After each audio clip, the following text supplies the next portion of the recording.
Okay, so getting into section 11, we're now going to talk about, in these following sections, he hinted at it at the end of the last section with the reference to Euripides. Euripides is the playwright who brings in the new Attic comedy style, and his relation to Socrates. And these two figures are sort of like the antagonists of tragedy that Nietzsche is going to criticize in the sections we're going to talk about today. So in section 11, we'll look at the first sentence here. Greek tragedy met an end different from that of her older sister arts. She died by suicide in consequence of an irreconcilable conflict. She died tragically. Skipping a little further down in the paragraph, he again, I've drawn the comparison between Dionysus and Pan recently, and Nietzsche brings up an anecdote about Greek sailors in the time of Tiberius. So that would be during the early Roman Empire period, where they once heard on a lonesome island the soul-shaking cry, "Great Pan is dead." So the Hellenic world was now pierced by a similar grievous lament, as Nietzsche calls it, that tragedy is dead. And I'll just read the quotation here. Nietzsche's lament, quote, "Tragedy is dead. Poetry itself has perished with her. Away with you, pale, meager epigones. Away to Hades, that you may for once eat your fill of the crumbs of your former masters." End quote. And so it's a very brief little bit of dialogue that Nietzsche scripts there to lament the death of tragedy. But it's interesting because, the obvious parallel is to the death of God, right? That Nietzsche, we see a similar sort of desire here for Nietzsche to, cry out and mourn for tragedy, something that was beautiful and that has, as he said, died by suicide. And so not, murdered as God was, but still an unnatural death, we might say. Similarly, it's a similar sort of concept with the death of God, that this is something that existed for a certain period of time, this phenomenon of tragedy within Greek culture. It was central to the Greek culture in Nietzsche's view. It was sort of like a reinvigoration of the mythological power, the ability of the mind to, or the human mind collectively, we might even say the unconscious mind, maybe don't want to get too Jungian here, but I just said collective and unconscious, but something maybe not as strong of a claim as that, but that, by the series of sort of dialectical moves, you have this art form of tragedy emerge out of this very simple dithyrambic poem, so solo poet doing their spontaneous drunken poetry, into the chorus, into the portrayal. The chorus, the character that the chorus speaks of is Lord Dionysus, who appears on the stage, and then you have all of these tragedies of the great tragedians, Sophocles and Aeschylus, who portray all these stories and characters involving heroes and gods. And Nietzsche's claim is, of course, that the tragic hero is always a mask for Dionysus. And so you have this basically religious ritual developing into this beautiful art form. And I believe I brought it up before last time, but just sort of to cover that territory again, there are these, I believe it was William James, who brings up these sort of difference between mystical experience. He talks a lot about this in varieties of religious experience. But, we might say the magmatic, the flowing lava, the revelation, right, versus the hardened, cooled, ossified tradition, doctrine, right? And so there are these experiences that might be hallucinatory, or they might, strike someone as a profound insight that almost is otherworldly. These, miracles and miraculous stories, the sort of events and tales that we hear about, right, throughout all the religious canons of all of the, great traditions. Those are a record of what we can assume, or we should, for the sake of argument, assume were these actual experiences, living religious experiences, right? A sort of a living religion is where people are actually living in and experiencing this magical world of myth and ritual, as though they're still living among, in the imminent presence of gods and spirits or something of that nature, right? But then over time, as people simply follow the religion in terms of formulas or dogmas that are committed in these old texts, and the religion, over time even becomes to be regarded as something that is just a relation of historical facts, and that it has a series of doctrines which cannot be altered or questioned, right? Not even by your new living religious experiences.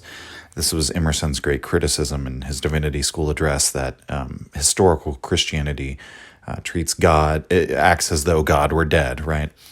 So anyway, tragedy, the Greek institution of tragedy, in the sort of picture we get of it last time, in Nietzsche's view, continually revivified the Greek religion. It kept it alive. The Greek culture, we might say, is, but religion I'm using sort of in the older sense of religio, that is to say, linking, the thing that binds the people together, right? And so the further back we proceed, and this is a point I've also made before, the further back we proceed in history until we get to the very beginnings of history and culture, you see this convergence of politics, religion, art, culture. They're all sort of one thing, right? We might, if we wanted to broadly classify all of it, we might call this the mythological mindset. And so tragedy was something that emerged out of this and was a powerful, vital force that sort of kept the mythological mindset, that power of the mythic mindset going. And so when tragedy dies, a great pillar of the Greek culture is knocked down that's supporting the whole thing in Nietzsche's view, and it threatens the ossification, rigidification, and death of the entire society. This is, what Nietzsche discovers about Greece. Again, so it's not an idle comparison to compare his little, blurb here where an unnamed character, but in quotations, laments the grievous lament, tragedy is dead, because he really thinks tragedy was that sort of central, vital force of the sort of the Greek character, and its destruction can, in a way, be seen as the beginning of the end for the Greeks. And maybe not even, we might say, right, that it's not so simple as, well, they stop performing tragedies and begin performing these new Attic comedies, which have a completely different cultural, moral sort of makeup to them, and therefore a different sort of message that they're impressing on the people, and that's what kills the society. It's more the fact that, the Greeks ceased to find tragedy appealing and found the new Attic comedy appealing, and that Socrates and Plato and Aristotle came to be regarded as these, great figures, and the old religious beliefs, fell away, and the old hero worship fell away, giving way, leaving the Hellenic age and moving on to the Alexandrian age. You could say that the death of tragedy or the suicide of tragedy is one of many symptoms of that process. So you could look at it from either perspective, or maybe it's a little bit of both. So we'll go on to the second paragraph, where Nietzsche says, quote, "When a new artistic genre blossomed forth after all, and revered tragedy as its predecessor and mistress, it was noted with horror that she did indeed bear the features of her mother, but those she had exhibited in her long death struggle. It was Euripides who fought this death struggle of tragedy. The later artistic genre is known as New Attic comedy. And in it, the degenerate form of tragedy lived on as a monument of its exceedingly painful and violent death," end quote. So just to summarize very quickly there, Nietzsche is saying that all of the elements that tragedy exhibited when it was dying, when it was in its long death struggle, those are the only elements which Euripides pulls out of tragedy and continues on. We might remember again, the critique that runs throughout that Nietzsche has of the philologists and classicists, or really just the romantics, who looked on the Greeks as people with this naive cheerfulness. He says, he raises the question in the preface, are we not simply looking at an aspect of the Greek character as they were at the end of their existence, in their later days, right? And looking at that aspect and trying to make that definitive over the whole story of ancient Greece. So we might say, analogous to tragedy here, he's saying Euripides, he innovated on the genre of tragedy, and he was influenced and pulled elements out of tragedy, but it was only elements from the end of tragedy's life, right? And so we should look at the footnote here where Kaufman quotes from the Oxford Companion to World Literature, and it's very useful quotation. First, he notes that the chief representative of the so-called Old Comedy was Aristophanes. But then this part from the Oxford Companion, quote, "The new comedy began to prevail about 336. Its characteristic features are the representation of contemporary life by means of imaginary persons drawn from it, the development of plot and character, the substitution of humor for wit, and the introduction of romantic love as a theme. It resembles the tragedy of Euripides, the Ion, for example, more than the comedy of Aristophanes. Of the chorus, no more remains than a band of musicians and dancers whose performances punctuate intervals in the play. The new comedy is in fact an obvious progenitor of the modern drama, but the moral standard is surprisingly low," end quote. And so, just to recap what's happened and how things have come to have sort of the reverse meaning or the reverse significance with tragedy. So tragedy is born out of music, and music is its foundation. With the dithyramb and then with the dithyrambic chorus, music is all there is. With the chorus performing and then, an actor portraying Dionysus, the music is still the foundation of the entire ritual, the entire performance. Even when the actors are on stage, in these elaborate plays about historical events with the divine forces intervening and these, complicated, morally gray characters, there's still this ever-present chorus which interacts with the drama. And, we talked a great deal about the chorus last time, but so, if you've been listening through this whole way through, that I just want to point out how at every step, the art form itself is literally birthed out of music, and music has remained its foundation throughout.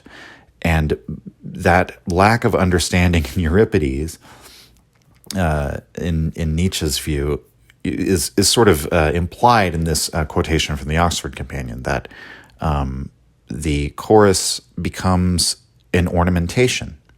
It's the origin of the drama in tragedy is forgotten at this point, and the music is regarded as just something to sort of spice things up. It's another form of it's to make things more entertaining, right? That by punctuating intervals in the play, what does that mean? It's during the downtime, the band will play a little bit, right? And so that is starting to resemble something less like a religious ritual and more like a variety show. And this isn't a process that was, it happened consciously, yes, to some extent. And I guess Nietzsche would argue that it did, because he's arguing it was suicide and that he's going to settle the blame primarily with Euripides here. But I would simply say that it's the people who were putting on and performing these plays over the generations probably did not perceive consciously that these changes were necessarily happening, that something very meaningful and profound that was meant to sort of alter their consciousness, right, in a way, or be part of this this ritual that's revealing a profound mystery, is eventually morphing into something that is just mere entertainment. And we might note, it's like we have we have the concept entertainment on the one side, and we have the concept of like religious, or we might say numinous, right? An encounter with the numinous on the other. And art always stands in the middle of that, right? And there's a lot of works of so-called art that are very close to just being mere entertainment. I mean, we have plenty of examples today. And then there are some works of art that most people swear, are like the way some people talk about Dostoevsky and the brothers Karamazov is almost like it's like a guide to life, right? Or 1984, most people wouldn't say that's like a novel that imparts a spiritual insight, but a lot of people really do see that as like a prophecy of the future, of this uncannily intuitive understanding of how state power works and expands or whatever. You just see how like 1984 over the years is always, it's like of eternal significance. So art has that quality where it exists on that spectrum from in between mere entertainment and something that is like as deeply profound as a religious text. And so we basically witness in this form of art the slide from one to the other. Okay, next paragraph, Nietzsche says, quote, "This connection helps to explain the passionate attachment that the poets of the New Comedy felt for Euripides, so that we are no longer surprised at the wish of Philemon, who would have let himself be hanged at once, merely that he might visit Euripides in the lower world." We keep going here. "But if we desire as briefly as possible and without claiming to say anything exhaustive to characterize what Euripides has in common with Menander and Philemon, and what appealed to them so strongly as worthy of imitation, it is sufficient to say that Euripides brought the Spectator onto the stage. He who has perceived the material out of which the Promethean tragic writers prior to Euripides formed their heroes, and how remote from their purpose it was to bring the faithful mask of reality onto the stage, will also be aware of the utterly opposite tendency of Euripides. Through him, the everyday man forced his way from the spectator seats onto the stage. The mirror in which formerly only grand and bold traits were represented now showed the painful fidelity that conscientiously reproduces even the botched outlines of nature." End quote. So we can see in this first text of Nietzsche's, at the end of this paragraph here, again, the seeds of later ideas. This idea that tragedy is tarnished insofar as that as an art form, representing as it does, idealizing, in a sense we could say focusing people's attention, which is a function of religious ritual and many forms of meditation, for example, is bringing your attention to as fine a point as you can possibly make it, right? And that's one of the things that art does, is it tries to catch our attention and hold our attention. And so what are we fixing our attention on when we're, engaging in art? And Nietzsche thinks, not unlike Socrates and Plato, that it's actually rather important what is represented in art, and that this can have a actual tangible effect on people's psyche. And so the first issue is that Euripides does not have the tendency, the impulse that is at any way commensurate with the earlier tragedians or with the overall spirit of tragedy. Because the tragic hero, if he's truly a mask for Dionysus, right, a mask for a god, then that's why Nietzsche says that, quote, "how remote from their purpose it was to bring the faithful mask of reality onto the stage," end quote.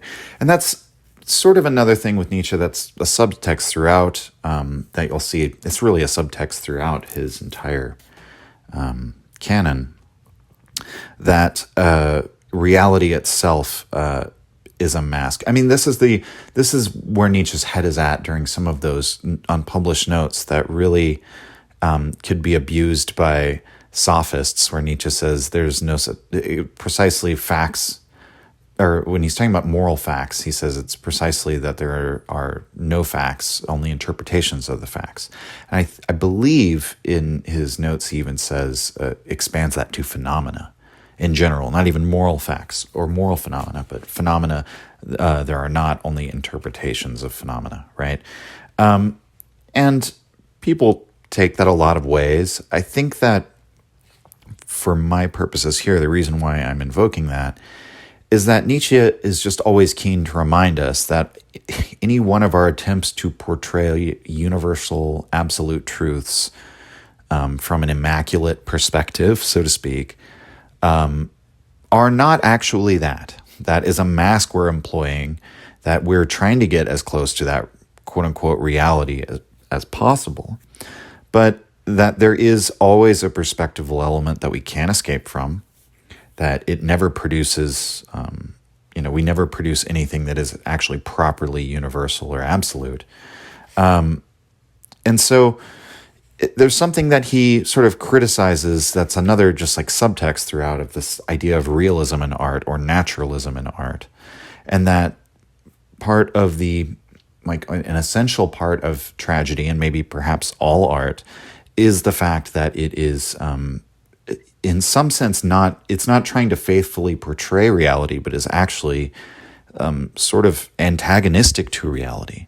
That art is inherently tries to deceive us or obscure things in reality or turn our focus a certain way in order to, because there's always an element of that the very act of portraying something ideal is to attempt to make war on the real in some sense. I don't know if I'm making too much sense here, but I think, again, if you've been following along the whole way, my meaning will be pretty clear. Okay, so the next paragraph, quote, Odysseus, the typical Hellene of the older art, now sank in the hands of the new poets to the figure of the Graeculus, who, as the good-naturedly cunning house slave, henceforth occupies the center of dramatic interest. What Euripides claims credit for in Aristophanes' Frogs, namely, that his nostrums have liberated tragic art from its pompous corpulency, is apparently above all in his tragic heroes. The spectator now actually saw and heard his double on the Euripidean stage, and rejoiced that he could talk so well. But this joy was not all. One could even learn from Euripides how to speak oneself. He prides himself upon this in his contest with Aeschylus. From him the people have learned how to observe, debate, and draw conclusions according to the rules of art, and with the cleverest sophistries. Through this revolution in ordinary language, he made the new comedy possible. For henceforth, it was no longer a secret how and with what maxims everyday life could be represented on the stage. Civic mediocrity on which Euripides built all his political hopes was now given a voice, while heretofore the demigod in tragedy and the drunken satyr, or demi-man in comedy, had determined the character of the language. Okay, so, end quote.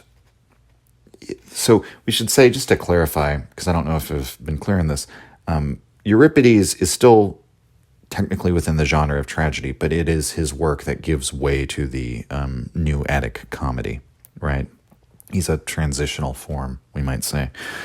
But so one of the things Nietzsche is saying, so it might be tempting to simply interpret this whole passage just in terms of Nietzsche's like aristocratic elitism, of that he doesn't like that the common people are expressing opinions now and making their voice known within art, that he only wants to see the ideal, the extraordinary individuals, right? He only wants to see us shaped and molded towards a higher form, a better image of the human being, and this can be presented in the form of demigods and great heroes, but bringing the ordinary man, the Euripidean hero, the John McClane type hero, Nietzsche feels that tragedy is simply cheapened by this just because of the sheer fact that it is more democratic, right?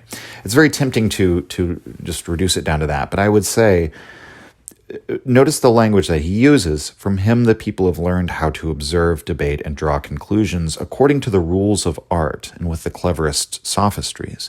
So, using the term sophistry, right? Typically, people, when they say sophistry, they just mean, cod philosophy, pseudo-philosophical, self-serving reasoning, just designed to muddy the waters, or argumentation that has hidden fallacies. But in the context that we're talking about here, Nietzsche may not be using the term. We should think about the term sophistry in the broader sense, that there was a school of sophists and that the term sophist, Sophia, wisdom, right? These are the experts, these are the doctors, these are the wise people, these are the teachers of the time. So it should strike us as odd to talk about something like the rules of art. Now, of course, every technique of artistic expression has its rules, but, it seems that art, the creative force or impulse in art, is, it's cultivated within those techniques, but it sort of finds itself in this creative impulse, that comes from somewhere, from a place of self-expression that doesn't necessarily have to heed rules, right? That there's nothing technically wrong with talking about the rules of art, but it's to overemphasize the technique, which is really sort of like the language that you learn to speak, a given artistic language, right? And we might think of like learning how to play music. You might learn keys and scales and modes and all of that. But that ultimately, what you're trying to say with a piece of music, what you're trying to communicate artistically or emotionally, that is a different sort of content than just the technical knowledge of how to play guitar, right?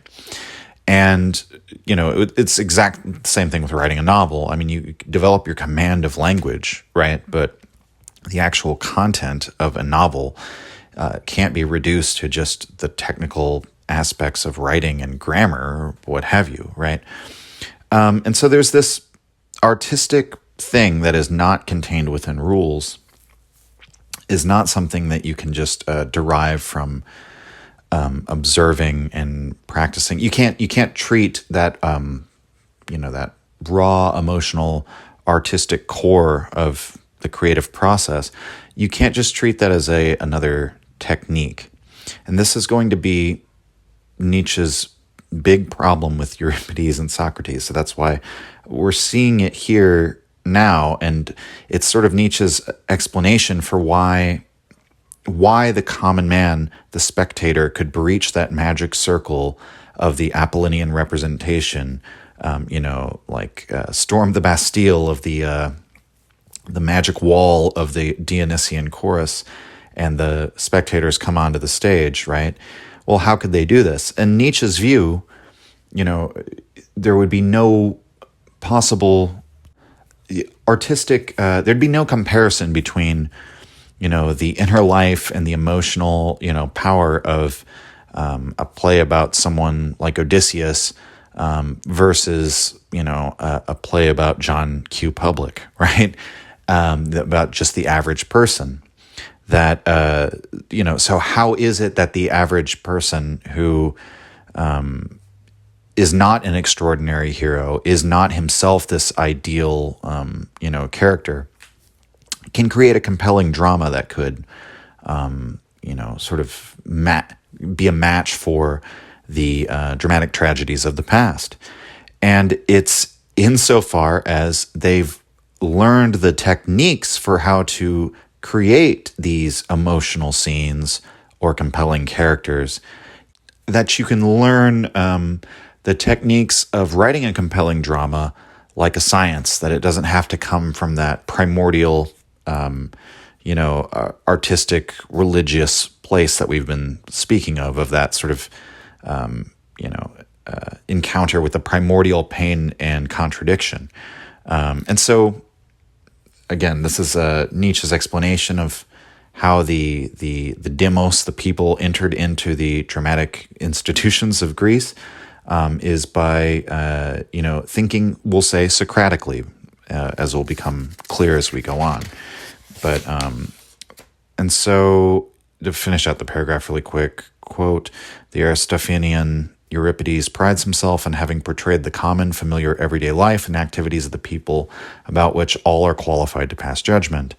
If the entire populace now philosophized, managed land and goods, and conducted lawsuits with unheard of circumspection, he deserved the credit, for this was the result of the wisdom he had inculcated in the people. End quote. So it's all fairly clear. Again, we could talk about causes versus symptoms.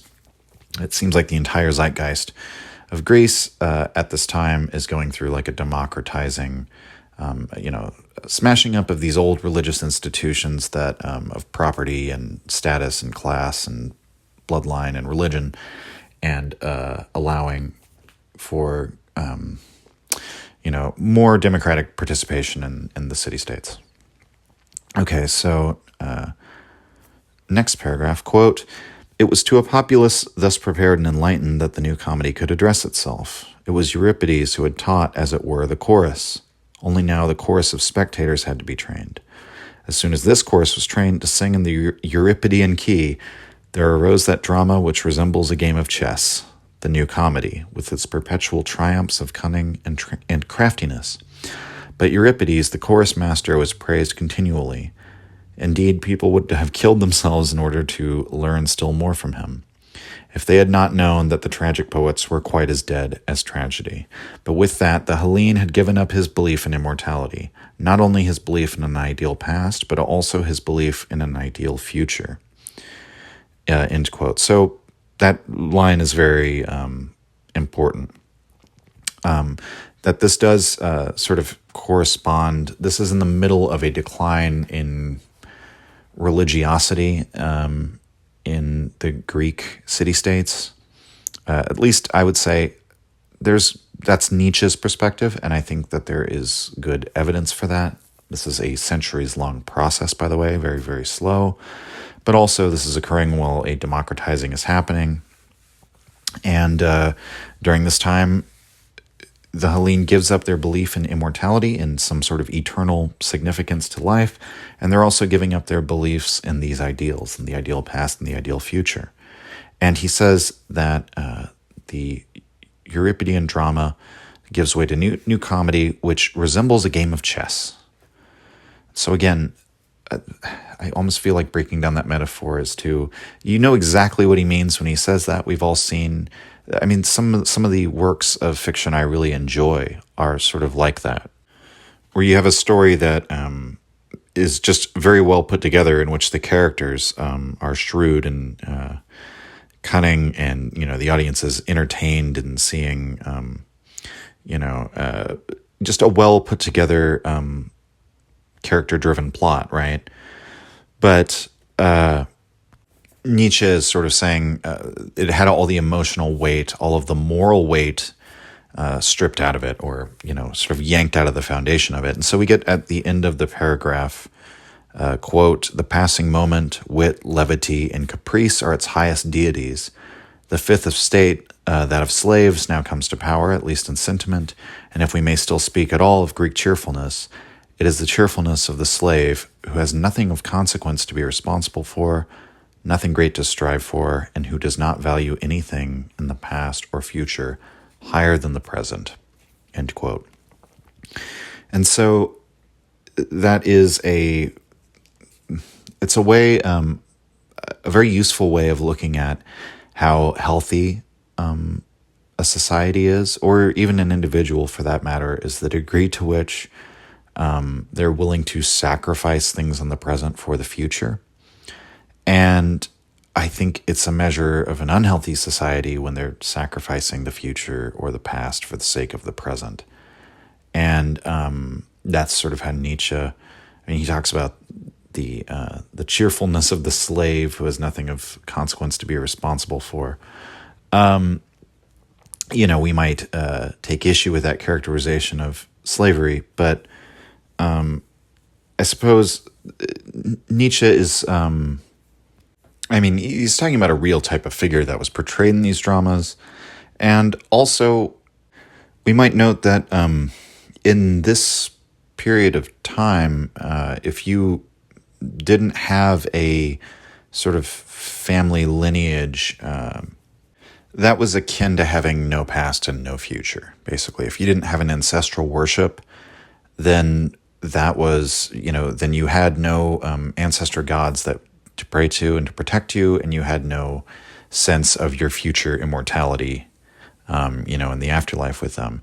And so, even though these broader religious beliefs began to be adopted of, the underworld and the Elysian fields and the Isles of the Blessed and so on, and these larger worships expanded beyond familial and tribal worships, nevertheless, you still had the entrance into the broader society and into having suffrage and power over the direction of the state, the polity in ancient Greece, from people at this time who didn't have that same sense of like continuity in in periods of time long before them and long after them, right? And so this is sort of, I guess, what Nietzsche is saying is that it's like a natural consequence of coming from that context, that the common person, the the underclass of ancient Greece, they wouldn't have that same self-identification with the destiny of the polity and the understanding of yourself as sort of like the mere custodian of something that's greater than you, or as possessing a duty to strive and carry on the greatness of your nation or your family or something like that. So the next paragraph, Nietzsche breaks his otherwise silent hostility to Christianity, or maybe he doesn't, because he brings Christianity up in passing, but what he says isn't really to disparage Christianity or say anything about it value-wise either way. But what he says is that this semblance of Greek cheerfulness that existed in tragedy, quote, aroused the profound and formidable natures of the first 4 centuries of Christianity. And he said, end quote, he says that the new Attic comedy was a, quote, womanish flight from seriousness and terror. This craven satisfaction with easy enjoyment seemed to them not only contemptible, but a specifically anti-Christian sentiment, end quote. And he says that basically this conception of Greek antiquity has clung through the centuries because of this Christian sort of desire to perhaps contrast themselves with the previously anti-Christian cheerful Greeks. And I guess to put it simply, what Nietzsche is saying here is, even though Nietzsche would grow to become a profoundly anti-Christian philosopher and perhaps one of the most famous anti-Christian philosophers, and himself a very pro-ancient Greece philosopher, very much enamored with the Greeks, he's not into the Greek cheerfulness thing, but he still acknowledges that romantic view of ancient Greece, the romantic pagan view of, say, Byron and Shelley that I've mentioned before, that itself is also at variance with Christianity. It stands in a hostile relationship to it because it is this idea of the embodied life of man as basically pleasant and cheerful rather than characterized by suffering and sin, and this innocence of indulging in the passions and living in touch with nature as if mankind had never left the garden. This rosy view of antiquity is at variance with Christianity. And so I think Nietzsche is suggesting that that's why this view of paganism has stuck around as a way of Christianity to differentiate itself, and that we can see by implication, he's saying that Christianity would share in common with Nietzsche's view of the tragic Hellenic Greek this desire for seriousness and terror. And we might even say that perhaps this is maybe that's because that is a key component of religious experience. But and so he says that this view though of that unconquerable persistency of that pink hue of cheerfulness exists, quote, as if there had never been a 6th century with its birth of tragedy, its mysteries, its Pythagoras and Heraclitus, as if the works of art of the great period simply did not exist, though these phenomena can hardly be explained as having originated in any such senile and slavish pleasure in existence and cheerfulness, and point to a wholly different conception of the world as the ground of their existence, end quote. So I think that's very straightforward, but it's just such a wonderful passage, and I love that he brings up two of his favorite pre-Platonic philosophers there as an example of, which I think are wonderful examples of men who are not simply their personalities and their writing and their ideas stands in stark contrast to this, idyllic, naive view of the cheerful Greek. Okay, quote, the assertion made above that Euripides brought the spectator onto the stage and thus qualified him to pass judgment on the drama makes it appear as if the older tragic art had always suffered from bad relations with the spectator, and one might be tempted to extol as an advance over Sophocles the radical tendency of Euripides to produce a proper relation between art and the public. But public, after all, is a mere word. In no sense is it a homogeneous and constant quantity. Why should the artist be bound to accommodate himself to a power whose strength lies solely in numbers? And if, by virtue of his endowments and aspirations, he should feel himself superior to every one of these spectators, how could he feel greater respect for the collective expression of all these subordinate capacities than for the relatively highest endowed individual spectator? Okay. End quote. So it's very funny because Nietzsche's elitism or his aristocratic tendencies run so counter to our modern morality. But when it comes to aesthetics, and when we think about many of our intuitions, and I'll speak of just for myself here, but I would say many artists, you will find them in agreement, and I'm sure many of you will agree, that we sort of instinctively look down on artists who let themselves be turned any which direction by their audience, that have no that have no scruples in regard to simply trying to please their audience no matter what the audience wants, or being captured or captivated by their own audience. Doing things simply to please the audience with no other artistic motivation behind them. Whenever we get the impression that an artist is doing that, it usually seems patronizing, and it gives the whole thing a veneer of fakeness, of being a sellout or being, a phony or whatever you might want to call them. I guess it's kind of like 1920s put down. You're a phony. See? But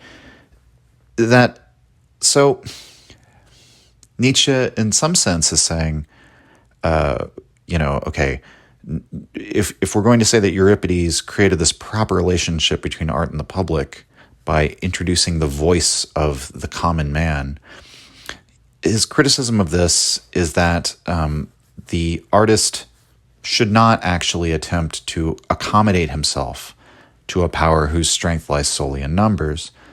And I think on an intuitive level, we would all agree with that. And then he basically, by implication, says if the artist is more, by virtue of his endowments and aspirations, he should feel himself superior to every one of these spectators. I mean, in a way, he's saying, look, if you were qualified to judge Mozart, you'd be as good as Mozart, right? Just because the public all agrees on some aesthetic, principle or aesthetic judgment doesn't actually make it superior to that of the artistic genius, and that in some sense the outstanding art is always produced by people who are, in some sense, extraordinary and not at all like the general public.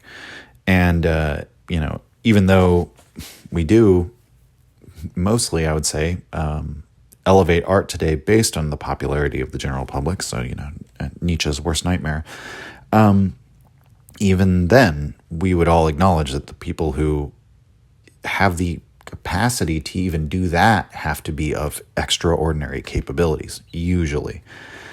So, but as he finishes out the paragraph, Nietzsche, I guess this is a respectful word towards Euripides, where he says, quote, "When the masses threw themselves at his feet, he openly and with sublime defiance reversed his own tendency, the very tendency with which he had won over the masses. If this genius had had the slightest reverence for the pandemonium of the public, he would have broken down long before the middle of his career beneath the heavy blows of his failures," end quote. So Euripides, because he endured a series of artistic failures, is able to have the, Nietzsche says, audacity and self-sufficiency to hold the public at arm's length. That even though he was able to, perhaps that's why he was able to bring the Spectator onto the stage so successfully, because he himself did not, paradoxically, was not one of those faux artists who was simply bowing to the whims of the Spectator. Okay, next paragraph, quote, "These considerations make it clear that our formula, that Euripides brought the Spectator onto the stage in order to make him truly competent to pass judgment, was merely provisional. We must penetrate more deeply to understand his tendency. Conversely, it's well known that Aeschylus and Sophocles, during the whole of their lives, and indeed long after, were in complete possession of the people's favor. So there can be no question of a false relation between art and the public in the case of these predecessors of Euripides." So, end quote. Pretty straightforward, but he's bringing up the older tragedians, for whom he has some of the most praise. He's simply saying we can't accuse Sophocles and Aeschylus of not being not relating their art properly to the public in the days where the Spectator was not up on the stage, because they had the complete public favor. They were popular, and they remained popular long after they were dead. So, quote, "What was it then that forcibly drove the artist, so richly endowed, so constantly impelled to production, from the path warmed by the sun of the greatest names in poetry, and covered by the cloudless heaven of popular favor?" So why did Euripides abandon the conventions of tragedy that already won popular favor? Quote, "What strange consideration for the Spectator led him to oppose the Spectator?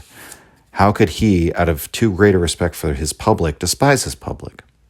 Euripides, and this is the solution of the riddle just propounded, undoubtedly felt himself as a poet superior to the masses in general, but to two of his spectators he did not feel superior.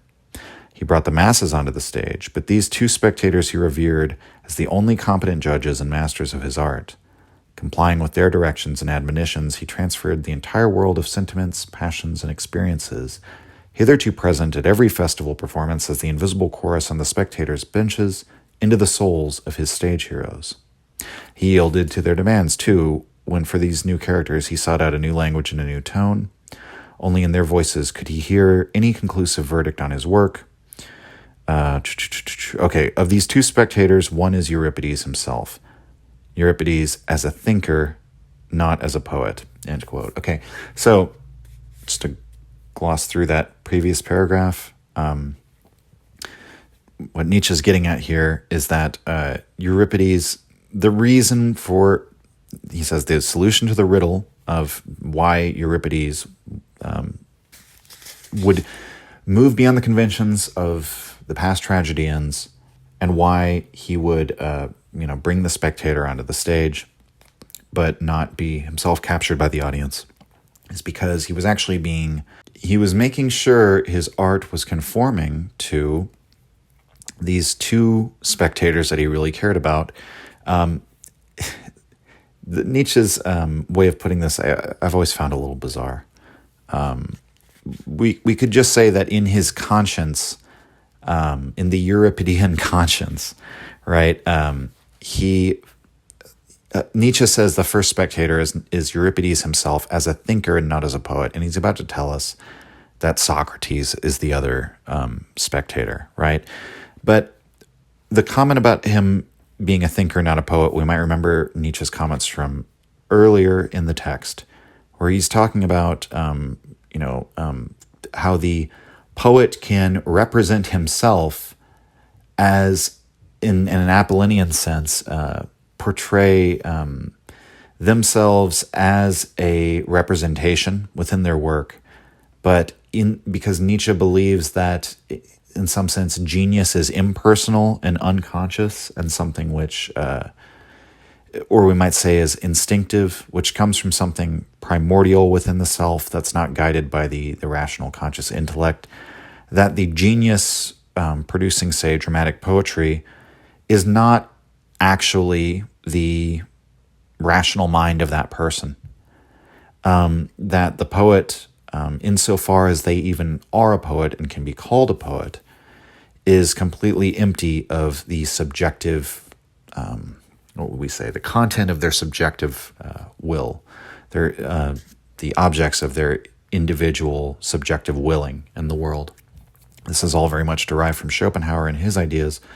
But so Euripides as a thinker, not as a poet. And so what does Nietzsche mean by that? He's saying that Euripides has that inner genius. He's moved by the muse, as the Greeks would say, and he therefore can produce dramatic poetry. But he has, sort of the in his artistic conscience, we might say, he allows his rational mind to be the editor, be the judge of what his Orphic poet, his inner Orphic poets, to go in and look at the verses of his inner Orphic poet and what it's saying and cross out lines and rearrange verses, right, according to what is reasonable. And the reason why I think this is an awkward way of saying it is he's explaining basically, how would I put this? Because this is another thing in art too that can happen, where you just have a sort of artistic, creative, outburst. You're just playing your instrument and you play a bunch of things completely spontaneously, and the structure is completely chaotic and random, but you have some cool sounding, melodies in there, something like that. And then your rational mind comes in and you say, okay, what is a riff that I can draw? What is a pattern out of that spontaneous burst that I just played? Let me listen to the recording again, and then, I'll take that little part and repeat it and put it into this logical sequence where it repeats 4 times and blah, blah, blah, blah, blah, right? And so Nietzsche is, I guess, this is why I think it's a stronger criticism to say that really his conscience is guided by Socrates. And that's what the meaning of that's going to become very clear in the next couple of sections. But I would say, to some extent, pretty much every poet has their inner, that unconscious upwelling of art that is non-rational. But then almost all good art, I would say, in pretty much every form of art, we then go and apply our rational mind and our knowledge of the technique to polish and sharpen and perfect it, right? And so I think the more damning criticism isn't that Euripides was able to split his, to represent to himself in a Schopenhauerian sense himself as a thinker and, impose rationality upon his purely artistic work. I think that's what mostly all artists do. It's the fact that he was so guided by the Socratic philosophy that I think is more an interesting case. But so we'll move on. Quote, with this gift, with all the brightness and dexterity of his critical thinking, Euripides had sat in the theater and striven to recognize in the masterpieces of his great predecessors as in paintings that have become dark, feature after feature, line after line. And here he had experienced something which should not surprise anyone initiated into the deeper secrets of Aeschylean tragedy. He observed something incommensurable in every feature and in every line, a certain deceptive distinctness, and at the same time an enigmatic depth, indeed an infinitude in the background. Even the clearest figure always had a comet's tail attached to it, which seems to suggest the uncertain, which could never be illuminated. A similar twilight shrouded the structure of the drama, especially the significance of the chorus. How dubious the solution of the ethical problems remained to him, how questionable the treatment of the myths, how unequal the distribution of good and bad fortune. Even in the language of the old tragedy, there was much he found offensive, or at least enigmatic. And so a little further down he says, so he sat in the theater pondering uneasily, and as a spectator he confessed to himself that he did not understand his great predecessors. But if the understanding was for him the real root of all enjoyment and creation, he had to inquire and look around to see whether no one else had the same opinion and also felt this incommensurability. And so he finishes out the paragraph and he says, and in the state of torment he found that other spectator who did not comprehend tragedy and therefore did not esteem it. Allied with him, he could now venture from his solitude and begin the tremendous struggle against the art of Aeschylus and Sophocles. End quote. And so, of course, that's I've already spoiled it. That is Socrates.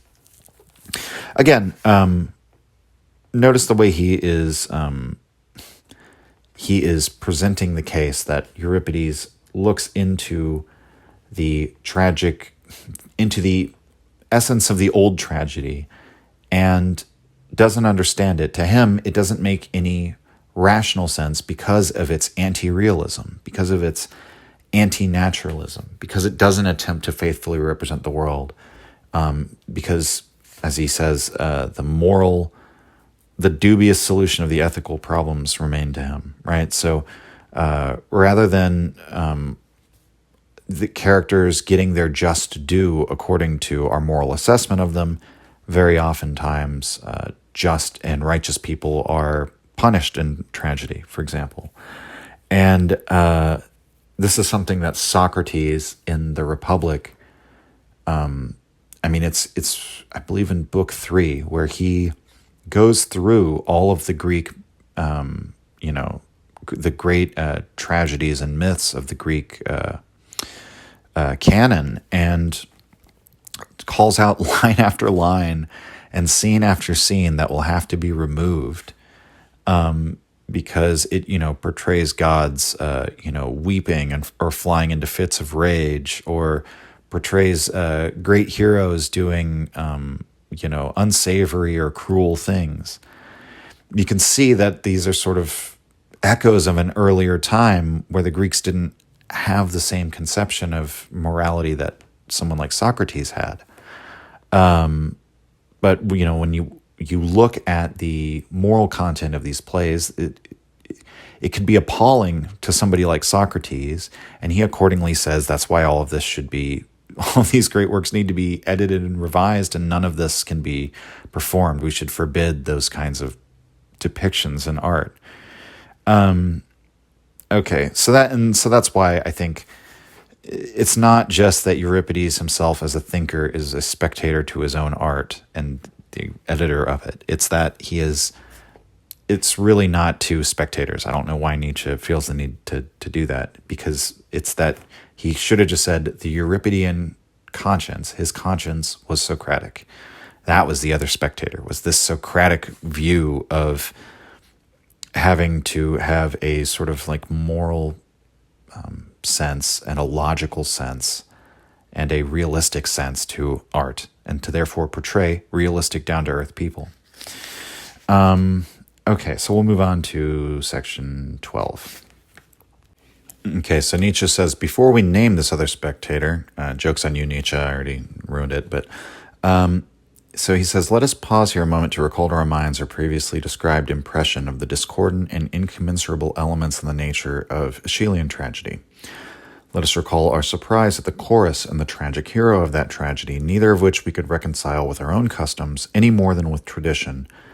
till we rediscovered this duality itself as the origin and essence of Greek tragedy, as the expression of two interwoven artistic impulses, the Apollonian and the Dionysian. So, pretty good summary so far. Then he says, quote, to separate this original and all-powerful Dionysian element from tragedy and to reconstruct tragedy purely on the basis of an un-Dionysian art, morality, and worldview, this is the tendency of Euripides as it now reveals itself to us in clear illumination.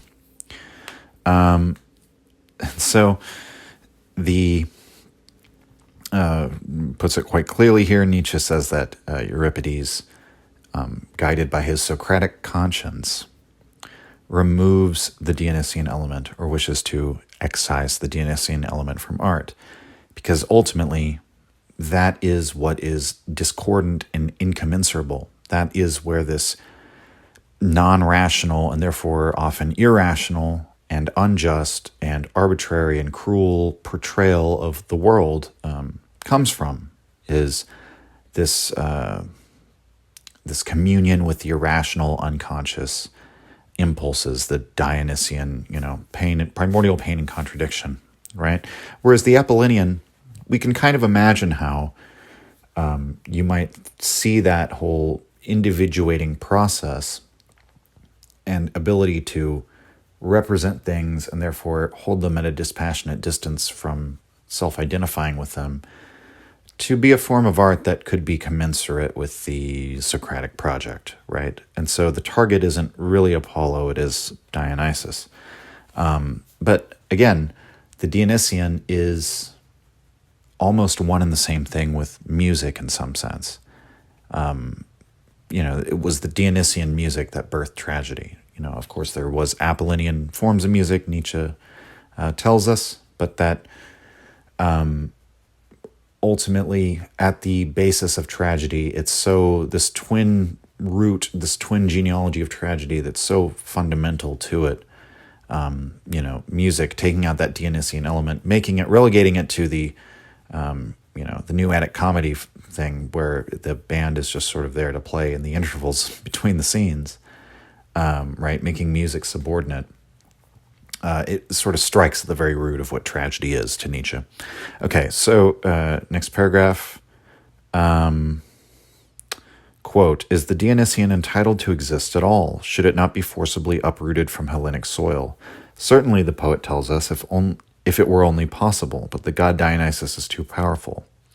His most intelligent adversary, like Pentheus in the Bacchae, is unwittingly enchanted by him, and in this enchantment runs to meet his fate. The judgment of the two old men, Cadmus and Tiresias, seems also to be the judgment of the old poet. The reflection of the wisest individual does not overthrow these popular traditions, nor the perpetually self-propagating worship of Dionysus. Rather, it is proper to display a diplomatically cautious interest in the presence of such marvelous forces, although the possibility remains that the god may take offense at such lukewarm participation and eventually transform the diplomat, like Cadmus, into a dragon. This is what we are told by a poet who opposed Dionysus with heroic valor throughout a long life, and who finally ended his career with the glorification of his adversary and with suicide, like a giddy man who, to escape the horrible vertigo he can no longer endure, casts himself from a tower. This tragedy was a protest against the practicability of his own tendency, but alas, it had already been put into practice. The marvel had happened. When the poet recanted, his tendency had already triumphed. Dionysus had already been scared from the tragic stage by a demonic power speaking through Euripides. Even Euripides was, in a sense, only a mask. The deity that spoke through him was neither Dionysus nor Apollo, but an altogether newborn demon called Socrates. End quote. Now, of course, demon in the ancient Greek language does not have the evil implications that the Christians later gave to it. That's where the word demon comes from. It's a term for the spirit in ancient Greece.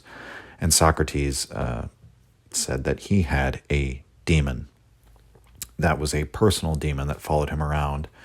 You could read it as being like Socrates, believed he had sort of a, that through his conscience, his intuitions, he had a,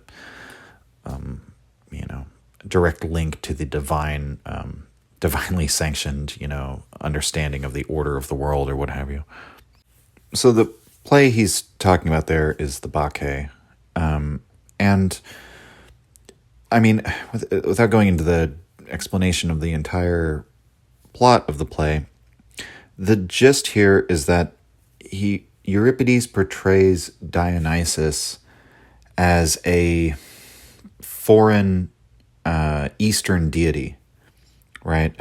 Dionysus in the play is a god who comes to Greece and is Pentheus, a king, attempts to oppose Dionysus, but in the end, he is forced to, he's destroyed by the conflict with this god, and to the other characters, Cadmus and Tiresias, as Nietzsche mentions, they declare that, it's I forget exactly how it's put, but the wise person does not attempt to oppose a god. That at the end of the day, you should just bow down in the presence of a deity such as Dionysus. So, deities were often portrayed in the Greek myths as wrathful and dangerous to mortals. But I think, Nietzsche's sort of implication here in bringing this up is that Dionysus is sort of portrayed as something foreign and alien, something coming from the East, which, as we may note, Nietzsche might have argued is actually anthropologically perhaps true, and that nevertheless, that there might be a sort of a hidden agenda that in Euripides' later career, in spite of the fact that he is, sort of giving Dionysus his due in this play, he nevertheless portrays him as something alien to which the Greeks were only compelled to bow down to out of a necessity. And so I think Nietzsche is sort of addressing the Bacchae out of a desire for intellectual honesty here. Really, the gist or the main thrust of his argument's already been made with the change in the form that the Greek drama underwent in the wake of Euripides. I think that is a more powerful argument. But again, so he has a demon named Socrates. By calling Euripides' conscience, his demon Socrates, Euripides' conscience is like Socrates' demon, that Socrates' demon is to Socrates as Socrates is to Euripides. And Euripides, he is the one who brings on what Nietzsche calls a new opposition, quote, the Dionysian and the Socratic, and the art of Greek tragedy was wrecked on this. And so he goes on to sort of discuss the Bacchae, which he calls, his recantation of his excising of Dionysus. Quote, though Euripides may seek to comfort us by his recantation, he does not succeed. The most magnificent temple lies in ruins. And what does the lamentation of the destroyer profit us, or his confession that it had been the most beautiful of all temples? And even if Euripides has been punished by being changed into a dragon by the art critics of all ages, who could be content with so miserable a compensation? End quote. So, you could sort of take issue with how Nietzsche is interpreting Euripides' career here, but I think the argument actually is better the more vaguely it is put, which I don't know if is a credit to it, but that the more broadly we consider, sort of the zeitgeist or the trends in Greek society as the Socratic versus the Dionysian, or the Socratic attempting to excise the Dionysian from the dramatic, from the cultural, the shared, the public culture, right? The society's sort of artistic and religious expression, removing that Dionysian element. That's what wrecked Greek tragedy. In sort of broad strokes, right? We don't necessarily have to buy this entire narrative of Euripides. Okay, moving a little further down, Nietzsche says, quote, what could be the aim of the Euripidean design, which in its most ideal form had wished to base drama exclusively on the Dionysian? What form of drama still remained if it was not to be born of the womb of music in the mysterious twilight of the Dionysian? only the dramatized epos. So again, without treating Dionysian music as primary and fundamental to drama, right? And on the other hand, we have the dramatized epic. But he says, in this Apollonian domain of art, the tragic effect is certainly unattainable.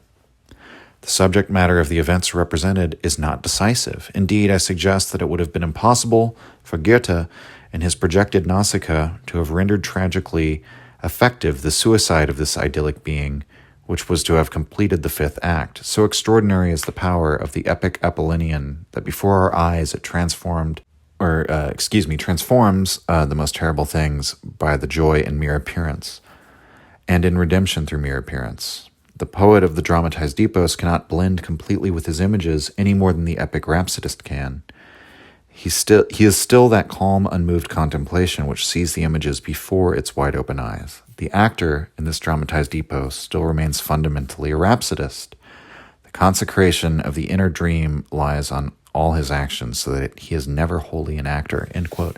Now, it's a very interesting critique that Nietzsche, I think this is where it gets interesting when we apply it to all art. That to remove that Dionysian element that we've been talking about, you can't, that is the element that allows you to become absorbed and to, it's the part of artistic expression that allows us to sort of go out of our minds. And that in acting, for example, that's like the clearest example.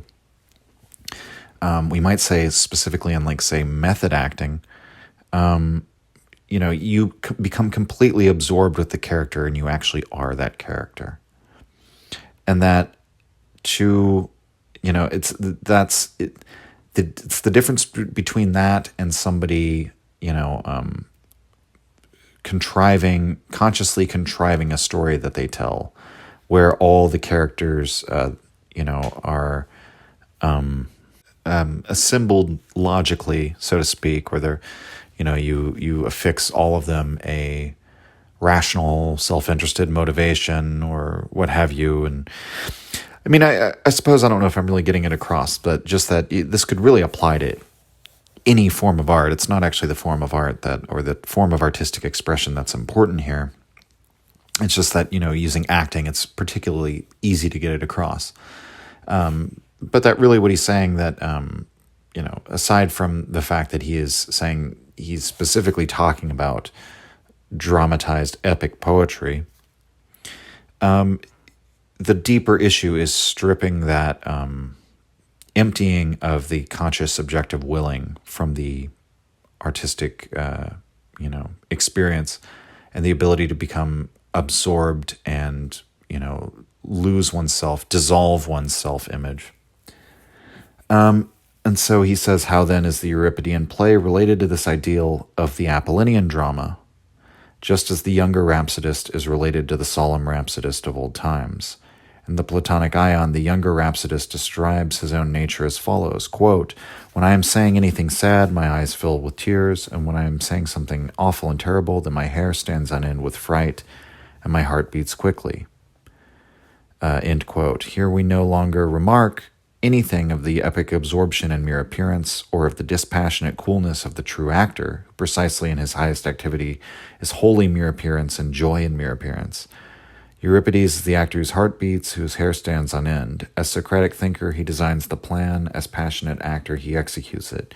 Neither in the designing nor in the execution is he a pure artist. So remember earlier in the text what Nietzsche means by a pure artist, that the complete lack of subjectivity. The subjective artist is only the poor artist or the antagonist of art. So I think really we have to look at the quote of the younger rhapsodist in Ion. The quote here is that the rhapsodist is talking about the ways in which he manipulates his appearances according to a according to, again, like the rules of art, we might say, of, okay, I'm saying something sad. I am now supposed to give the appearance of, crying. But it's interesting because Nietzsche then says the dispassionate coolness of the true actor. But again, he's using this in this sort of like Schopenhauerian way of probably seeing the true actor as the genius who is overtaken by this emptying of the subjectivity, and so that the actual actor himself is solely mere appearance and taking joy in mere appearance.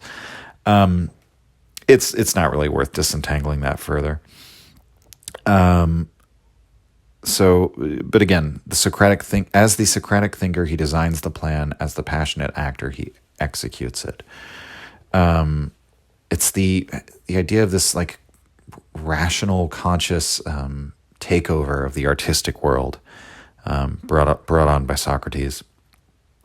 And so now, in order to be effective at all, it requires new stimulants, which can no longer lie within the sphere of the only two art impulses, the Apollonian and the Dionysian. These stimulants are cool, paradoxical thoughts, replacing Apollonian contemplation, and fiery affects, replacing Dionysian ecstasies.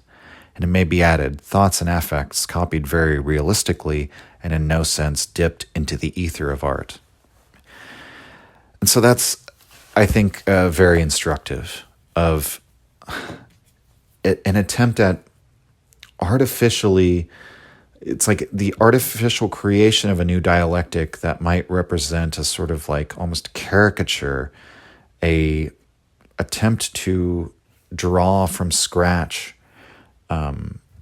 according to our, conscious intellect, a corollary for these two, interpenetrating and, mutually hostile and yet mutually enhancing forces. And, the affects, these are the passions, but we might say the expressions of passion, right? In this context, the way that passions affect you and the way that you manifest those in your behavior and action. And then, cool paradoxical thoughts replacing Apollonian contemplation, and copied very realistically and in no sense dipped into the ether of art. So not dipped in the river Styx, right? Not partaking of that Dionysian pain and contradiction that is pre-rational or non-rational. Next paragraph, quote, "So we see that Euripides did not succeed in basing the drama exclusively on the Apollonian, and his un-Dionysian tendency actually went astray and became naturalistic and inartistic."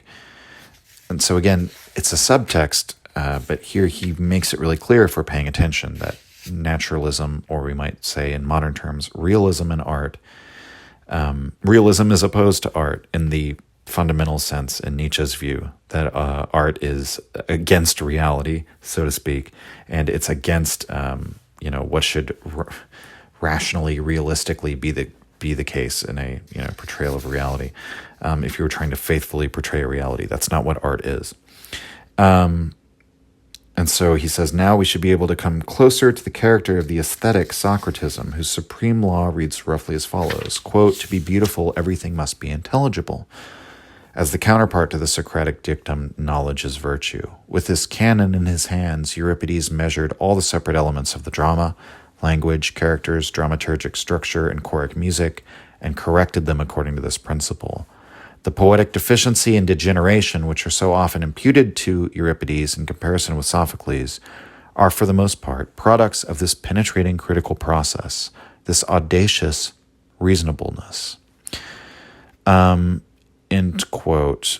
So all of the changes that he made to the structure, Nietzsche alleges this flows directly from the influence of Socratism on Euripides' thought.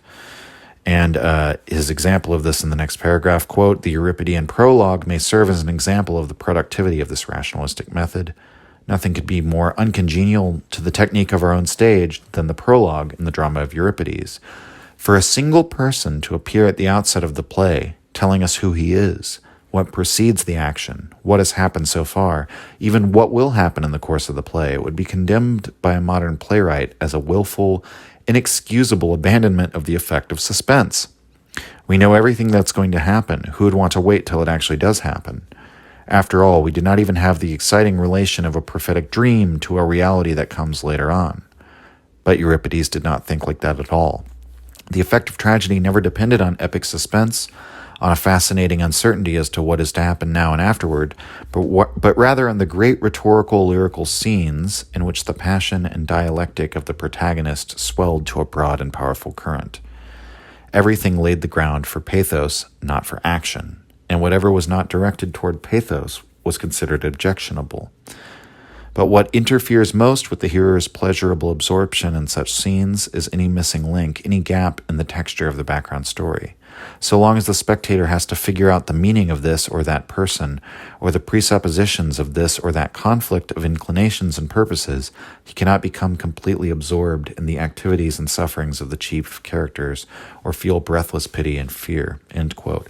And so, interestingly, you notice how these fiery affects and cool paradoxical thoughts are techniques. They're not Apollonian or Dionysian. They're Socratic. It's Socratism in the form of aesthetics.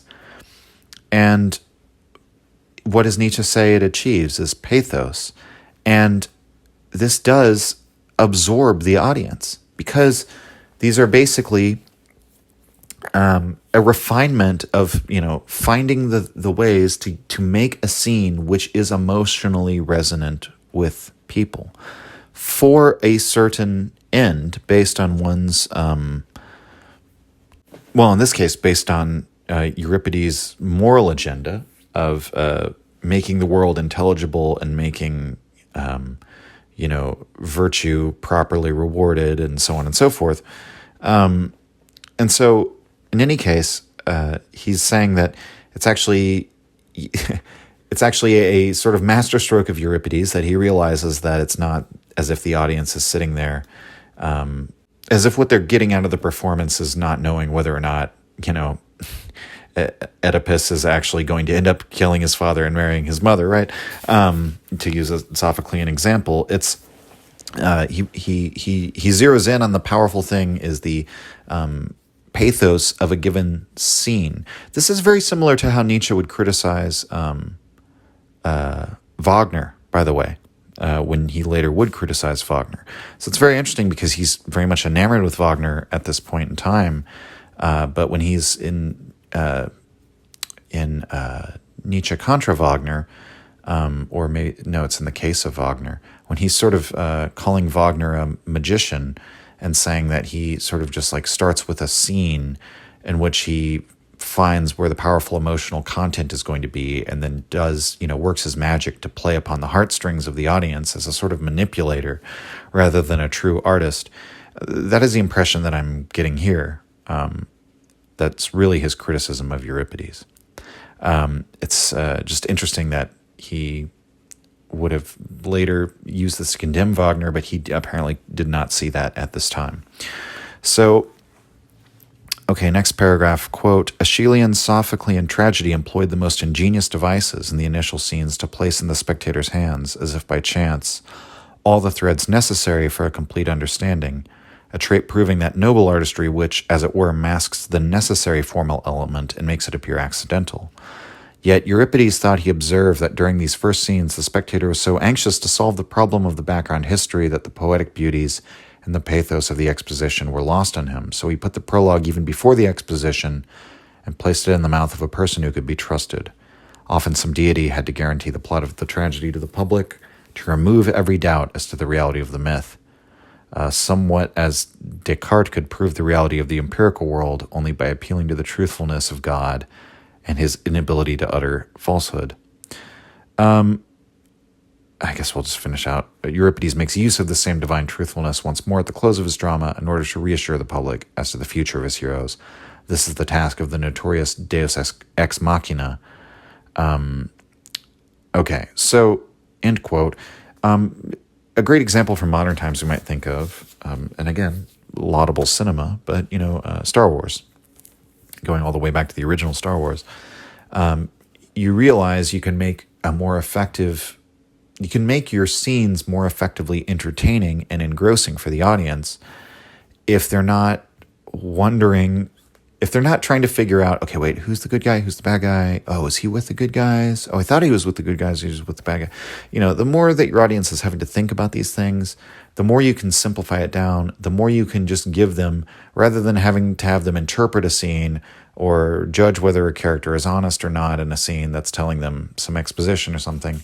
Just have a perfectly trustworthy, reliable narrator explain the basics to them at the beginning so that they can get completely absorbed in it. And so again, a lot of these critiques that Nietzsche's making, you might say, these have all been adopted in large part by a lot of our dramatic forms today. But it's interesting to consider how every one of those decisions has a certain effect on how the audience is going to experience the drama. Okay, and so he says, quote, Euripides as a poet is essentially an echo of his own conscious knowledge, and he, as such, occupies a remarkable position in the history of Greek art. And so, that's a great summary, I think, here of what he's been saying. He says, he must often have felt as if he had to bring to life for drama the beginning of the essay of Anaxagoras. Quote, in the beginning all things were mixed together, then came the understanding and created order. Anaxagoras with his noose is said to have appeared among philosophers as the first sober person amid a crowd of drunken ones. Euripides may have conceived his relation to the other tragic poets in terms of a similar image. So, very fascinating, because if you'll remember from Nietzsche's whole narrative of the pre-Platonic philosophers, this was a generations-long project of these remarkable philosophical figures who, by turns, guided the Greek mind into more and more precise and universal representations of reality itself in abstract concepts. And that is the sense in which Anaxagoras, one of these early pre-Platonic figures, appears as the first sober person amid a crowd of drunken ones, that all the existing minds are drunk on their superstitions and unquestioned beliefs, and contradictory and irrational dogmas and provincial deities and so on and so forth.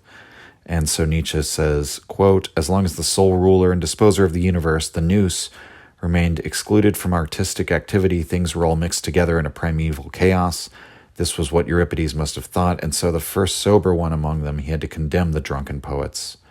And what Nietzsche means by this, he tells us a few lines later that he references Sophocles said that Aeschylus did what was right, though he did not.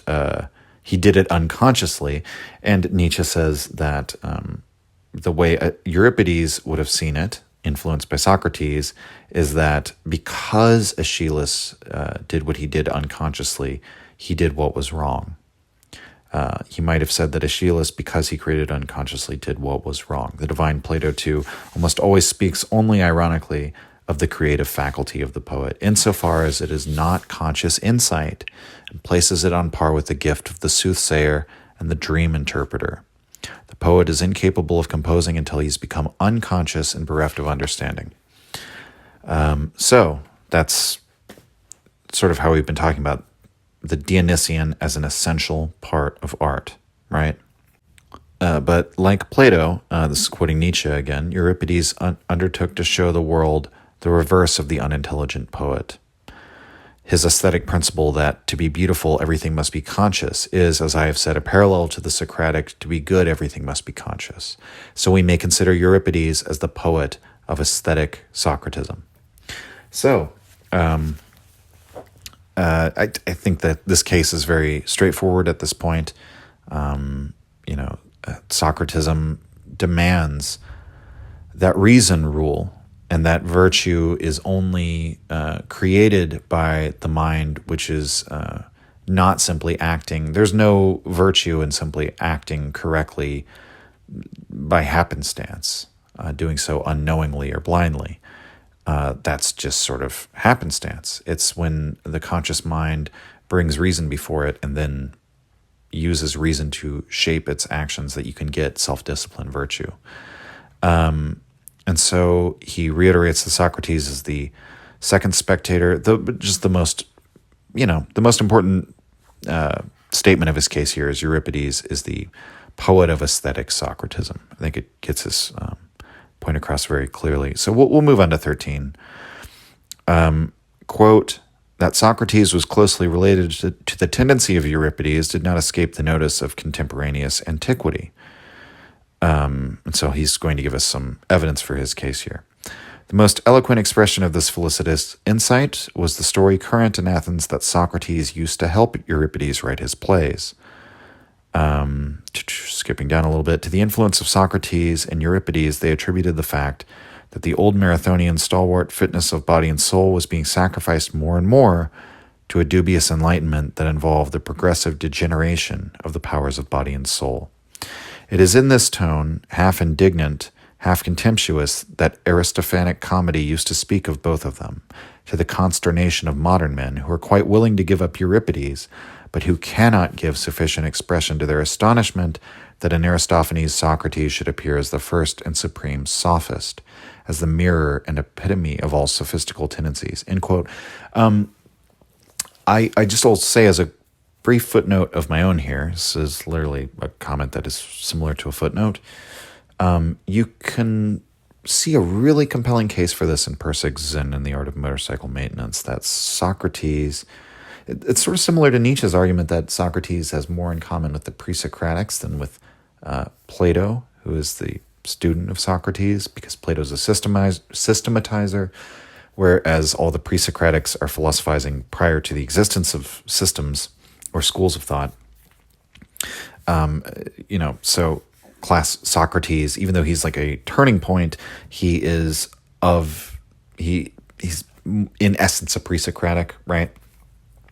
Persig makes the case that, Plato rails against the sophists as a school and uses Socrates as a battering ram against the sophists in his arguments, but that, in fact, Socrates himself is a sophist, not using the term, again, in the derogatory sense, but in the proper sense, that he is actually an innovator that comes out of the sophist school. But in any case, Aristophanes portrays him as a sophist in both senses, right? And Nietzsche is saying, we modern people, we have such a reverence for Socrates that it surprises us when Aristophanes, the great and celebrated playwright, makes fun of him. And what does he say? Their only consolation is to pillory Aristophanes himself as a dissolute, mendacious Alcibiades of poetry. Alcibiades is, of course, intellectually, I don't want to say a charlatan. He's not, in Plato's Symposium, for example, he just shows up drunk at the end and his speech is entirely in praise of Socrates and his beauty. He doesn't show up to make philosophical arguments. He's sort of an anti-philosophical man in some respect. He's a man of action. Even though he's educated by Socrates and taught by him, he's not known as a deep thinker, right? He's a soldier and a statesman. And so, okay. Without here defending the profound instinct of Aristophanes against such attacks, I shall continue to show. So Nietzsche has just indicated that he agrees with Aristophanes, but I shall continue to show by means of the sentiments of the time the close connection between Socrates and Euripides. With this in view, we must remember particularly how Socrates, as an opponent of tragic art, refrained from attending tragedies and appeared among the spectators only when a new play of Euripides was to be performed. Most famous of all, however, is the juxtaposition of the two names by the Delphic oracle, which designated Socrates as the wisest of men, and at the same time decided that the second prize in the contest of wisdom belonged to Euripides. End quote. So, I think this is a fairly compelling case that Nietzsche's not pulling this association out of thin air here, that Euripides and Socrates have this link, that Euripides is the aesthetic expression of what Sophocles expressed philosophically, I think is the easiest way to put it. Okay, we're going to skip down a little bit past a paragraph, and where Nietzsche says, quote, "The most acute word about this new and unprecedented value set on knowledge and insight was spoken by Socrates when he found that he was the only one who acknowledged to himself that he knew nothing. Whereas in his critical peregrinations through Athens, he had called in the greatest statesmen, orators, poets, and artists, and had everywhere discovered the conceit of knowledge. To his astonishment, he perceived that all these celebrities were without a proper and sure insight, even with regard to their own professions, and that they practiced them only by instinct." Okay, so end quote. It's funny because Nietzsche has a wonderful way of portraying his interpretation of figures like Socrates in a way where if you read that carefully, you can already see where Nietzsche's critique is of Socrates. That Nietzsche is pro-instincts. And here, that's what he's going to criticize Socrates for being, setting rationality against the instincts, right? But he's showing us in a way that I think anyone who likes Socrates, and all of us who are familiar with Socrates, would agree with. It fits the conventional narrative of who Socrates was and what he was like, but he presents it in such a way to highlight and immediately bring out that contrast of the natural Socratic opposition to, like, just a very, it's even wrong to call it an opposition to, like, goodness as instinct. It's sort of like that the Socratic project is to classify virtue and therefore goodness as, in Socrates' view, only the purview of the knowledgeable man, the virtuous man. And how are you going to attain virtue without knowledge, right? That it is a decidedly, definitively, literally definitively conscious thing, goodness, or a thing of the man's reason, his intellect. And that he therefore has to oppose, that's why it's implicit in the whole story of Socrates that he's this gadfly who goes around and goes up to the statesman and says, "Oh, well, tell me of the qualities required in order to practice statecraft." Or he goes to the poet in Ion and says, "Well, what is it that what are the techniques that underlie your mastery of poetry?" Right? And what he finds is that, in fact, oftentimes the understanding that people express of their own way of life and behavior doesn't stand up to logical scrutiny. And therefore he concludes, I'm the only one around here who knows that I know nothing because I have this hypercritical, skeptical demon that is with me at all times, this instinct that allows me to sort of criticize and make war on everything, tear down any assertion that is that doesn't follow logically from the first principles, or any principle which produces contradictory or paradoxical outcomes that just don't make sense and aren't commensurate with, like, our reason, right? And so I would just say, though, we can see where Nietzsche's rift is with Socrates, because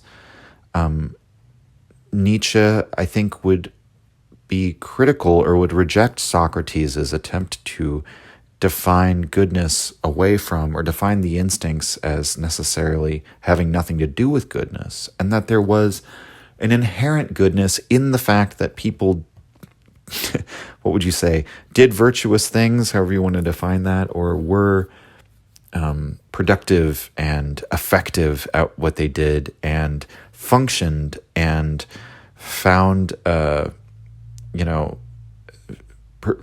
pursued excellence, right, in all of these domains without understanding it. And that perhaps there was something about not subjecting their pursuit of excellence in statecraft or poetry or whatever the case might be, perhaps in not subjecting it to this rational inquiry, they were able to more effectively pursue it. And so, again, that's not spelled out at this point, but we can just see that's the tack Nietzsche is going to take. And so, quote, only by instinct, with this phrase we touch upon the heart and core of the Socratic tendency. With it, Socratism condemns existing art as well as existing ethics. Wherever Socratism turns its searching eyes, it sees lack of insight and the power of illusion. And from this lack, it infers the essential perversity and reprehensibility of what exists. Basing himself on this point, Socrates conceives it to be his duty to correct existence, all alone with an expression of irreverence and superiority as the precursor of an altogether different culture, art, and morality. He enters a world to touch whose very hem would give us the greatest happiness. So, to enter the world of Greek gods and heroes, right? I think Nietzsche is saying would give speaking with the royal we, it would give Nietzsche the greatest happiness, but maybe some of us here as well. But so that's a wonderful statement of the point that morality, again, as I would say this is comparable to the way I described art as well, right? As sort of being necessarily against existence in some sense. Well, maybe that's a bad way to put it, because I said art was sort of making war on reality, right? But it's interesting because, as we've discussed in the preceding episodes where we've talked about Birth of Tragedy, that that Nietzsche's perspective on this is that through this, encounter with the Dionysian and the magic, ritual space of tragedy, you're able to. It keeps this mythological spirit alive by which we are allowed to continue on living, which is based on illusion, in some sense, on falsifying reality, and that Olympian middle world of art between man and nature, in which he can live and live happily. It makes its illusion as an inducement to life, while without representing reality in a way that is dishonest or this sort of saccharine, idyllic, cheerfulness. So in any case, Socrates, on the other hand, he is opposing reality in a different way. He's doing it in a moral way. And I think this might be the issue, that this morality is also hostile to the power of art, right? Because that is illusion. And his problem with existence that Socrates means to correct is the inherent element of illusion or deception or perspective or irrationality, which Nietzsche would say is fundamental to nature and to life. And maybe that's getting a bit ahead of ourselves as like the anti-life or anti-natural tendency of the intellect or of reason, when taken to be this totalizing tendency that life is subject to rather than the other way around. But I don't know. I just thought that was interesting that he lays out in this paragraph many of his future problems with Socrates. And he says in the next paragraph, quote, this is what strikes us as so tremendously problematic whenever we consider Socrates. And again, we are tempted to fathom the meaning and purpose of this most questionable phenomenon of antiquity, end quote. So, after this, it gets a little frivolous, and I'll skip over some things. But, it really is, because Socrates is so famous and so notable. And, we learn about Socrates. Many people would say that, I think that he might be the first thing many people would think of if you asked them to name a historical figure from ancient Greece. It would be Socrates. And yet he is so unusual compared to all of his predecessors, and even compared to those who went after him. And, Nietzsche is treating Socrates as a true mystery, as it was a true puzzle, this deeply unartistic man. And he brings up the demon of Socrates. Here he uses the term daemonion. I've kind of explained this already, but we'll go over Nietzsche's discussion of it. Quote, "We are offered a key to the character of Socrates by the wonderful phenomenon known as the daemonion of Socrates. In exceptional circumstances, when his tremendous intellect wavered, he found a secure support in the utterances of a divine voice that spoke up at such moments. This voice, whenever it comes, always dissuades. In this utterly abnormal nature, instinctive wisdom appears only in order to hinder conscious knowledge occasionally. While in all productive men it is instinct that is the creative affirmative force, and consciousness acts critically and dissuasively, in Socrates it is instinct that becomes the critic, and consciousness that becomes the creator. Truly a monstrosity per defectum. Specifically, we observe here a monstrous defectus of any mystical disposition. So Socrates might be called the typical non-mystic, in whom, through a hypertrophy, the logical nature is developed as excessively as instinctive wisdom is in the mystic." End quote. So, very fascinating. I'm reminded of Nietzsche's sort of psychoanalysis of Jesus. That seems like what he's doing here with Socrates is really getting into the conscious or even unconscious thought processes that are, or really the processes going on behind Socrates' thoughts, and appealing to Socrates' instincts, really saying like, look, these are the tendencies we see in Socrates' thought. Let's analyze him on that basis rather than the products of his conscious thought, right? That's like a philosophical analysis. To go and do the psychological analysis, you take a step back and look at how Socrates thinks and what it perhaps reveals to us about Socrates, and maybe hypothesize a physiological explanation. And that's sort of what he does here.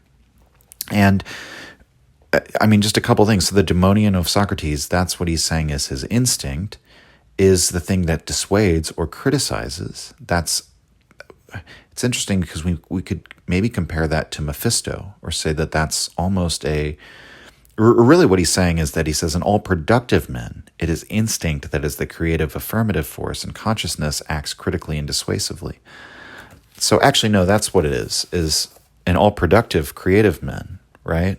Faust, Nietzsche. In fact, I glossed over it, but he says, he quotes from Faust. He says, he's talking about Socrates as this, questionable phenomenon of antiquity. And he says, "What demigod is this to whom the chorus of the noblest spirits of mankind must call out, quote, 'Alas, you have shattered the beautiful world with brazen fist. It falls, it is scattered.'" End quote. I haven't commented on some of the lines from Faust, except where I recognize them. I don't know. I think this might be from part 2, where Faust destroys the illusion of Helen and Paris in the emperor's at his party, and maybe not. I'm not exactly sure, but where you have, that whether he was referencing that with these lines or not, that's also another great allusion for what he's talking about. That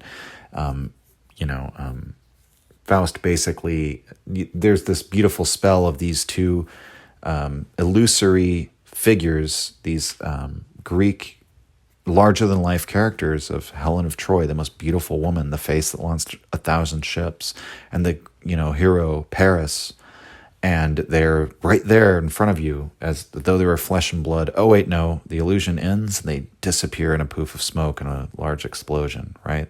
And the illusion's gone. It's like it was never there. That's what Socrates is doing to the power, the beautiful illusions created by Greek tragedy, or rather that the Greek tragedy continuously reinvigorated. And it seems that, that's why I would say he's quoting Faust throughout this book. And so seeing in that sentence, while in all productive men is instinct that is the creative affirmative force, that describes Faust, right? Faust is just instinctually driven, restless. It's only in productive activity that he finds his, respite, paradoxically. He doesn't want any rest. It's in ceaseless striving. And then consciousness acts critically and dissuasively. And, we could think of Mephisto as, everything that exists deserves to be negated. Favorite line of Karl Marx, who is, of course, a critical philosopher. And so I think Nietzsche is using, he will actually later, it's a section I've quoted from frequently, directly contrast Socrates and Faust as a sort of alpha and omega. And so in Socrates, he is sort of the reverse, that his creative faculty is all from his conscious deliberating intellect, and his negative, his dissuading critical side is all in his instinct.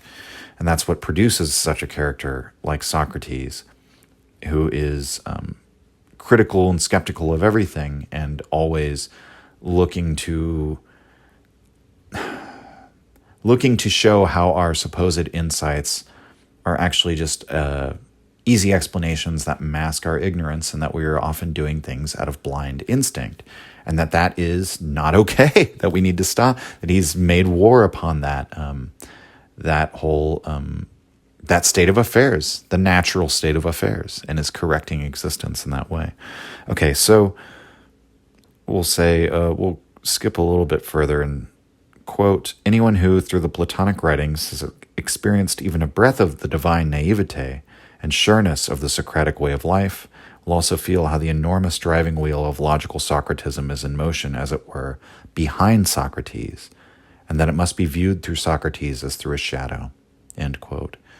So, Socrates is the shadow on the cave wall of the form of the driving wheel of logical Socratism.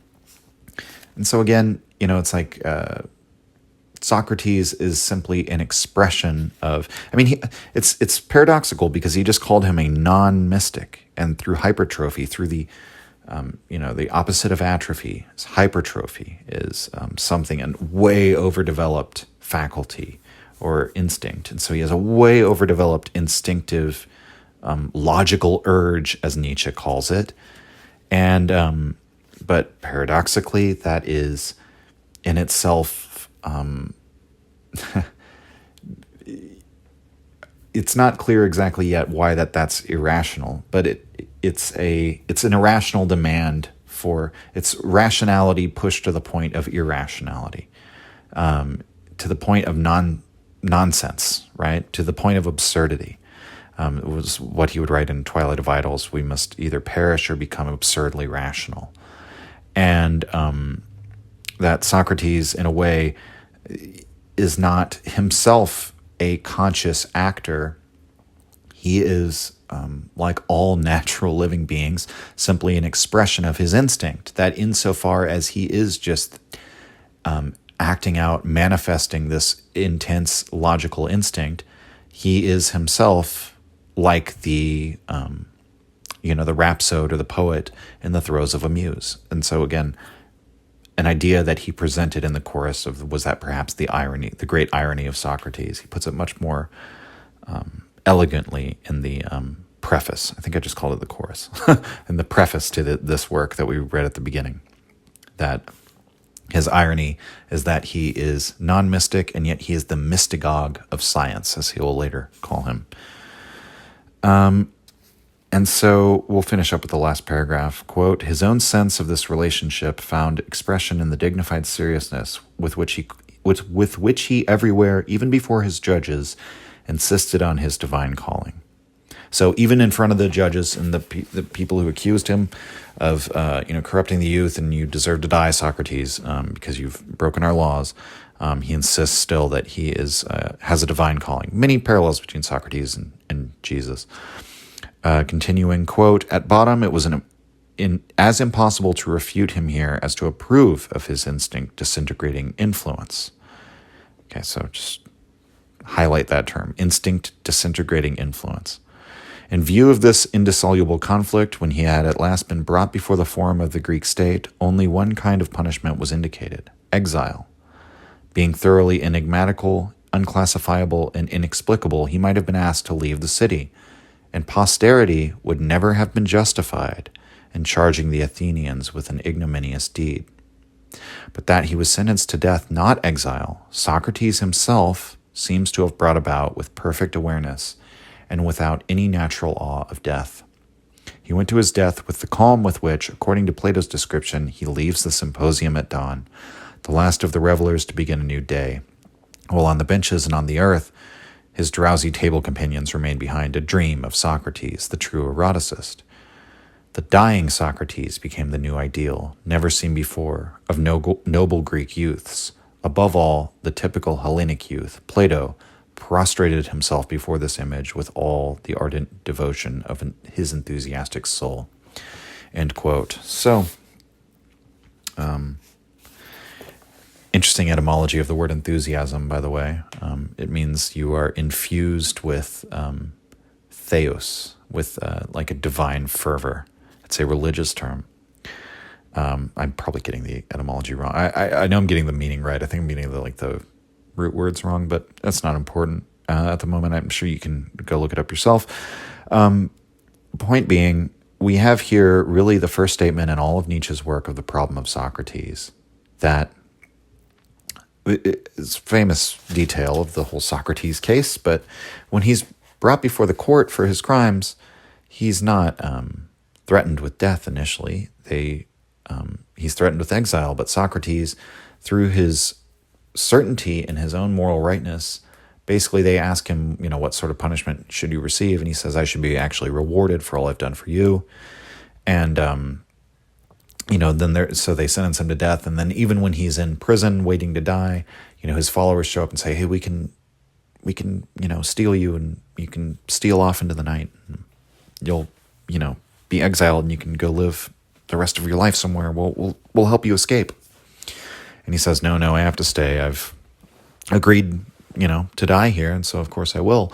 And Nietzsche points out that if they had succeeded, we wouldn't be hearing about Socrates at all. That Socrates secures his legacy philosophically by dying. And he says that Socrates contrived his death, that he wanted death. And that's actually in these terms that he sort of praises Socrates, saying that he, in his pre-Platonic lectures on him as the first philosopher of life, and what does he say? That he wanted death, that he was willing to. We can see in Nietzsche, of course, he would later criticize the death of Socrates, and he does in this very passage. But there is something inherently admirable about being willing to throw away your life for a cause for which, or towards which, you're absolutely certain and believe is higher and greater than yourself and a greater project, and that he, went to his death with perfect calm. The problem, of course, is that this martyred, dying Socrates becomes the new ideal. That his instinct is to disparage the instincts, and to therefore bring about a dissolution of the vitality of the city of Athens. And so what we're left with here at the end is just sort of a hint of the problem of Socrates as the one who sacrificed life on the altar of truth, who made nature be subject to reason, or who demanded that nature be subject to reason, and therefore had no tolerance for the irrationality or the illusion or the deception of art, nor for the people who simply blindly follow their instincts or superstition or tradition, even if that was healthy and vital. The only coin of the realm, the philosophic realm, is knowledge, specifically self-knowledge, but in general to know, and to know how you know, and to do so such that in order to live the good life, right, or to come into the good life. And so, I think we'll end here. We have in these sections, basically, the whole story of Euripides, the Socratism in the aesthetics and the arts that directly transitions over into the new Attic comedy, which sees the death of tragedy. So we get the entire life story of tragedy. That's why it's a suicide, because you have a tragedian killing tragedy. And then here he is more specific about Socrates and what he thinks is driving Socrates and what the defect of Socrates is. And he'll go on to elaborate that in the sections we talk about next time. All right, everyone. We're more than halfway through. So see you next time. If you enjoyed the Nietzsche podcast or found it helpful, you can visit us and support the show at patreon.com/untimelyreflections. The link is in the description. Or just share the show with any of your friends that you think might enjoy it or on social media. Thank you for your support.